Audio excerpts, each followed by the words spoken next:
I'm Elizabeth, I'm Cole. and we're the Abbots. So I guess, so this is our story of kind of how we got from Kentucky to Oklahoma and kind of everywhere in between. Because it's honestly was not a full year, but it was definitely longer than the 6 months. Or I guess it felt longer than the 6 months that we were in it. 5 to 6 months, because getting from Kentucky to Oklahoma only took us 5 to 6 months. Technically. But it definitely felt like next month is a year that we've lived in our current home, and it definitely feels way shorter. to me it feels way longer. I feel like You've been here forever. I feel like I've been here for years, and I'm then I'll blink and I'm I've only been in this house for a year. So the story is we got married August 7th of 2021, and he had his last semester of college, and I was working at the college that we both went to, Lindsey Wilson, and I almost said go Blue Raiders, and You're not a Blue Crew no more. he was in college, and we were celebrating his birthday, and he had applied for several jobs, and he knew he wanted to be a Spanish translator, and he really didn't know much more than that. He just knew he wanted to help build the bond between Spanish speakers and English speakers. And he honestly did not really know what that was going to look like, because that was a dream that he actually found in college after some conversations and just figuring out what he really enjoyed, because he was not happy with his major that he was in when he first came to college. And so he's applying for different jobs, and he had interviewed for a couple or one, or I don't remember. Several, and nothing ever. I only interviewed for one. Nothing ever worked out. It seemed he would apply and he'd never hear back. They'd message, we're gonna blah blah blah. And we moved on with a different candidate. And he applied for this one in Tennessee, and when he interviewed, and he was really excited, and he thought the interview went really well. And then just to find out, actually, we're not gonna hire anybody. And so we were like, oh, okay. And we were disappointed, because we had I always wanted to live in Tennessee. And I was like, oh, maybe my dream is coming true. And it's slammed right down in front of us. And I was just like, oh, dang. And so there was a big letdown. But in December, he'd applied for a different job. And he interviewed the week before his birthday party, because his birthday was on the 13th. And so we had some friends over, and he interviewed for the job. And the birthday celebration had ended, and he graduated. He graduates the next Saturday after his birthday party. So he graduates December 18th. Well, that Monday morning of that graduation week, he finds out that he's been accepted for the job. And he texts me he's like, hey, can you talk? And I was like, yeah. And he ends up calling me, and I still have the messages on my phone, and we talk, and he's like, I got the job. And I was like, oh, yeah, congratulations. And when you're applying for so many different jobs, you don't really have the chance to say it's here, it's this. You don't get a chance to give all these details. So I didn't really know much about it. I just knew he's applying for a city for being a Spanish translator for a job at Simmons, and it was a private clinic. And I really didn't know much more than that. And he got it. And I was so excited, being the supportive wife. And he says, the thing is he's in Southwest City, Missouri. And I said, wait, what? Missouri? That was not part of my plan. And I was like, well, okay. And so we do Christmas with our families. We do all that, and we pick up and we move. And we had a place lined up, we thought, and then that man kind of ghosted us. And we were like, okay, clearly God does not want us there. And then this other place was like, yeah, you can come stay with us, blah, blah, blah. But we can't get you in there today, so you're going to have to get a hotel. So we're sitting in this Harps parking lot, and I'm like, okay, so we have to get a hotel for our second night. So we get the hotel, and we get food because we had to eat. We didn't have anywhere to eat. And I'm like, okay, God, you're in this. It's just I don't see it. I don't see it yet. And then he comes in, and we get into the house, and we live there for a couple months. And I'm like, nope, I don't want to live here anymore. And so we go on the journey of searching for a house. And if you've never done that journey of finding a home, Start sooner than you think. You need to just brace yourself, because it's a lot. And so we're searching for homes, and we got our pre-approval letter, and we're excited, and we have our down payment and our closing costs, because my dad's a realtor, so he let us know we were going to need that stuff. But I guess in our heads we didn't know how much we were going to need, because it was not that like we were struggling to get the money, because we had the money, but it was just like, wait, what? It takes that much money to close on a house? How do people do this? And we found this house in Oklahoma, and we were debating between 2 homes. And I was like, no, I really don't want that house. I really like this house. And he's like, but that's the chicken house. And the joke behind that is there's chickens and roosters that live like across from us. And I'm pointing this way because we're in our kitchen right now, and the front of our house is that way, and the rooster and chicken lives over there. And I'm like, There's 9 of them. I'm pretty sure there's more than that, because you see, it's craziness. And the joke is that when I was young, I moved in from Franklin, Kentucky to a really small town in Russellville called Lewisburg. And the morning that I woke up as a 3rd grader, in this home, I woke up to a donkey hee-hawing and a rooster cock-a-doodle-dooing. And I walked to my parents' room and I said, what is that? And that's what I heard for like every day of my life for years. And so I was like, I never want that. And so we live in like city limits, which is funny because he never wanted to live in city limits because he lived in city limits. He wanted to live in the country, and I always lived in the country. So I was like, I kind of want to live in city limits, but not a subdivision. But it works though, because we're right on the edge of the city limits. Yeah. And so we have all the benefits of like being in the city, I guess. But not the crazy cityness, because like... Yeah, we don't really... You go across a bridge and it's a little wild over there. And so we were really excited for the house that we found in Oklahoma. And they show us the house, and we're super excited. And there's a few problems. And they disclosed it. It's workable, though, because it's a little bit older. So, we expected that. We was going to have to renovate and update. And so we renovated, 75% of the house? Wait, no, you're jumping ahead. Why? Because we're just now looking at it. So we looked at it, and... But no, we knew that when we was looking at it. But they disclosed there's a foundation issue. Yeah. I'm not going to say that, though, yet. They disclosed there's a foundation issue, and so they explained it's going to cost us $18,000 to repair. And we were like, oh... We have our closing money and our renovation money, but we don't have that. That's a problem. For that dream. And so we said no, and we backed out. And we called our other realtor, and we said, hey, we're back on the market, and we want to work with you again. And he said, okay. We looked at a couple other houses, didn't we? No. We'd scheduled to look at a couple houses. I think we looked at a couple because none of them, we kept comparing them to this one.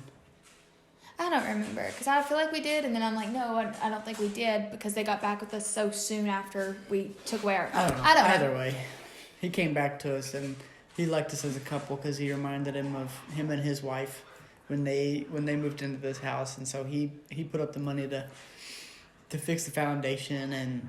pay our closing costs and do all the repairs that we requested, and... They were required to sell the house.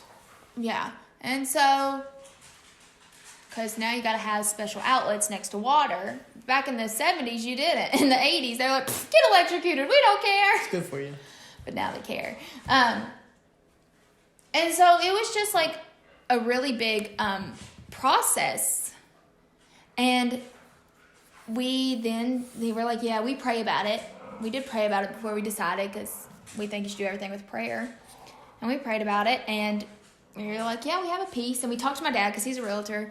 And he's like, yeah, that seems like a fair deal. If he's going to pay for it and it's going to be done properly, do your research on the company. And we had talked to the engineer that inspected the house. And he even told us, he's the one that, found it and diagnosed it. And he told us it's not something that we'd have to worry about for probably 10, 20 years. But it did need to be fixed. It definitely have to be. And so we move in and we start renovations. And... if you ever want to test your marriage for its strength... just a relationship in general with anybody, whoever you're working with. It could be a son and a dad, or like just a family team. It'll put you through the ringer, I tell you what. Do renovations together. And then even if you hire a contractor to do it, honestly, do renovations together and like stand through that process because Make the decisions. They're hard. and because there are many times where things would not go as planned. Our contractor would tell us it'd be done by this date, and then we were pushed 6 months out. They told us 3 to 4 weeks. 3 weeks finishing on the 4th. That's when tile will be laid. And so we were like, oh, a month, perfect, Easy. and we'll have our dream house. No, we started renovations the end of June, and they were not out of our house. Entirely with the last final thing until September. Yeah, September, October. They were pushing. And, I mean, there would be letdowns like our sink was mismeasured. And so we had this sink, and it sat in our master bedroom for weeks, like almost a month. And yes, this is still worldly like first world problems, like, oh my gosh, my bathroom sink. But it sat there for a month almost. And then they go to put it in, and it doesn't fit. And we had family coming in. We literally had a family member at our house when Ryan, our little contractor, came downstairs and he said, Elizabeth, I have something to tell you. This poor kid. And he was so disappointed with us because it had been one thing after another letdown. And after a while, you start to say, like, is it worth it? Is it, oh my gosh, is this going to get any better for us? And, I mean, no, Cole was not the problem with measuring the sink. He never measured the sink. He never did any of it. He picked out the color. Once we hired a contractor, I threw my hands up. It's not my problem anymore. But we would be, like, angry with each other because things weren't going, because of this outside source. So even though we weren't physically doing the labor, because we did do some of the labor, we painted kitchen cabinets, we painted walls. We started renovations the day we moved in. We ripped out carpet for 2 days. Yeah, we did do parts of the labor, but then we handed the labor to somebody else when it was too big for us, and we were like, make this dream come true. And what's real is they made our wildest dream that we had, and they made it bigger than what we could ever imagine. And they made it look 10 times better than we could have. So much better than we could have and glued it together.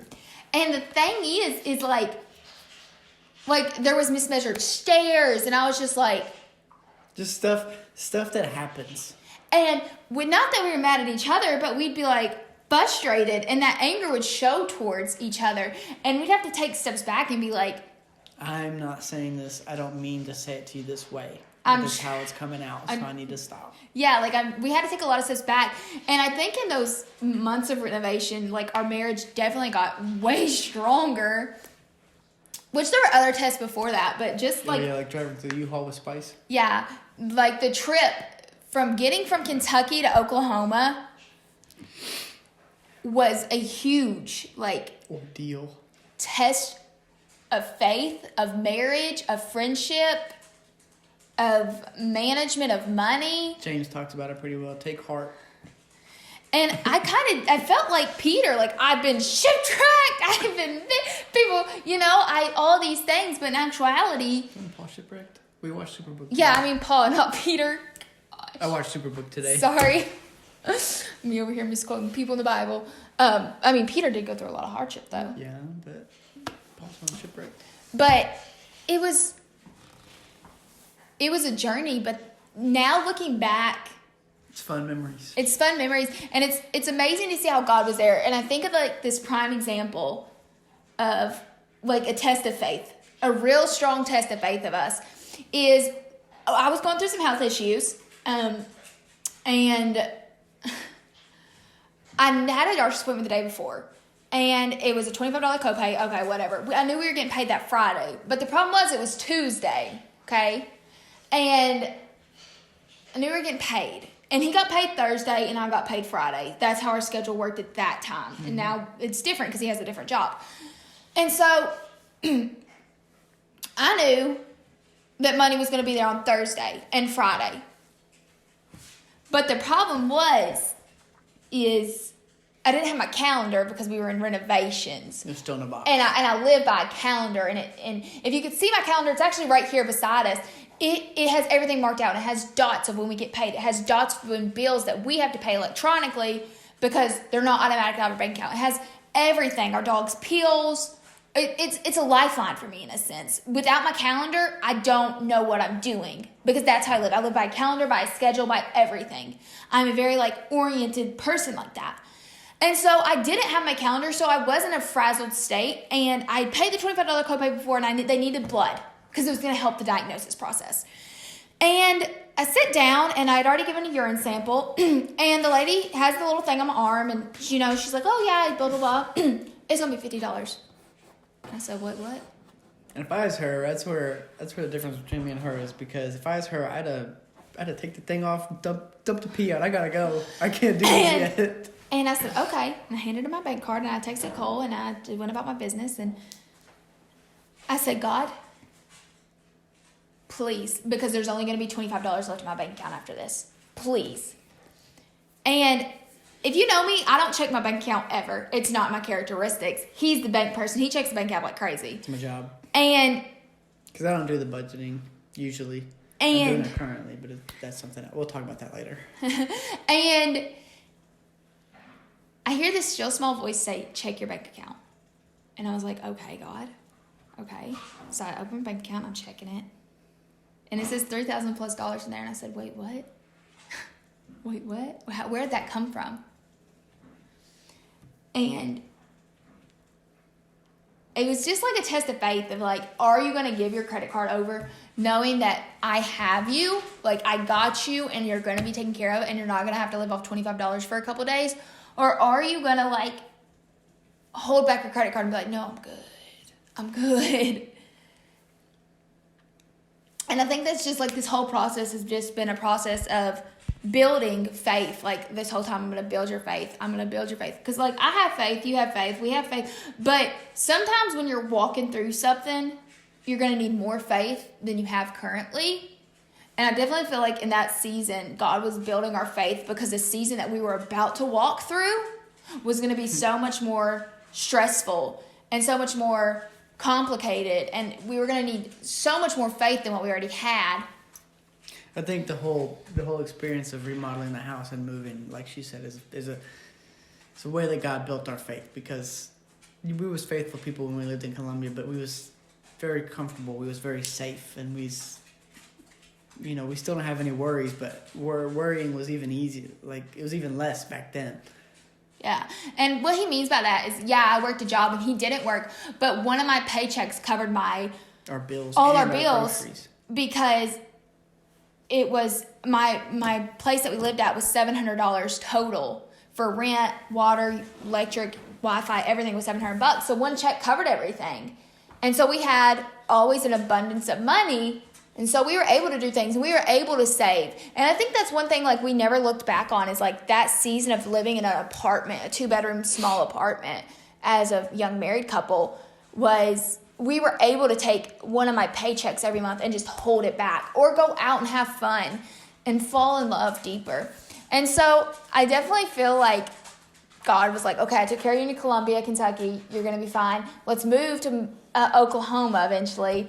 And I feel the whole time he was just I'm going to build these people's faith, because what they're about to walk through, they're going to need faith.